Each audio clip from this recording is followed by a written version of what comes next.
एक ये डाउट था काफ़ी लोगों का, इसमें रेजोनेटिंग स्ट्रक्चर बनानी थी और इसको स्टेबिलिटी प्रोवाइड करके अरेंज करना था।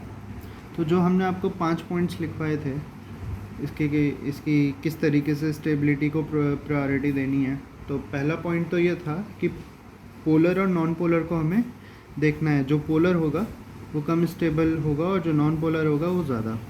अब इसमें तो सब में नेगेटिव चार्ज आप देखिए, इसमें भी, इसमें भी, इसमें भी, सब में है।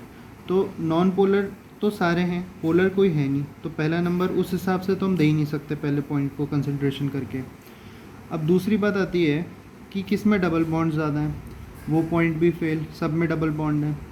फिर तीसरी बात हमें बताई थी, जो तीसरा पॉइंट था वो था कि किस में 8 पाई इलेक्ट्रॉन्स या किसका ऑक्टेट पूरा हो रहा हो।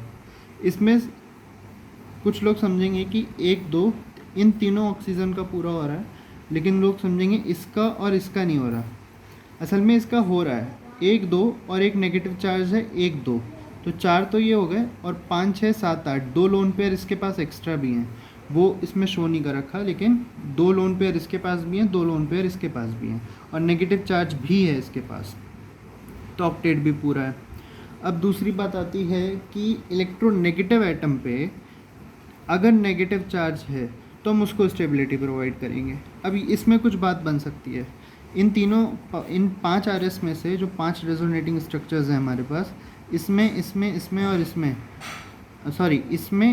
इसमें, इन तीनों ऑक्सीजन्स में ये जो ऑक्सीजन है इसको हम इलेक्ट्रोनेगेटिव एटम मानते हैं। इन तीनों में ही नेगेटिव चार्ज नहीं है, पर इन दोनों में है, तो हम इसको पहला नंबर दे सकते हैं और इसको भी पहला नंबर दे सकते हैं स्टेबिलिटी के थ्रू। ये दोनों सेम स्टेबिलिटी प्रोवाइड करेंगे, मतलब सेम उसमें हम इसको मानेंगे। अब दूसरी बात आती है कि जो 5वां पॉइंट था, लास्ट पॉइंट, वो था कि नेगेटिव और पॉजिटिव के बीच में दूरी देखेंगे, जिसमें अगर दूरी ज़्यादा है तो वो स्टेबिलिटी उसमें काफ़ी कम होगी, लीस्ट स्टेबल होगा, और जिसमें दूरी कम है वो मोर स्टेबल होगा, लेकिन उसके लिए पॉजिटिव चार्ज होना चाहिए। तो इन किसी भी स्ट्रक्चर्स में पॉजिटिव चार्ज नहीं है, तो ये जो तीनों स्ट्रक्चर्स बनेंगी ये सेम स्टेबिलिटी आएगी, इनमें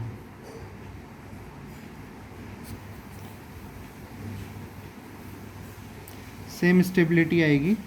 और जब इसमें सेम स्टेबिलिटी आएगी तो पहला इससे ये दोनों शेयर करेंगे और दूसरा नंबर ये तीनों शेयर करेंगे। इस प्रकार ये सवाल होगा।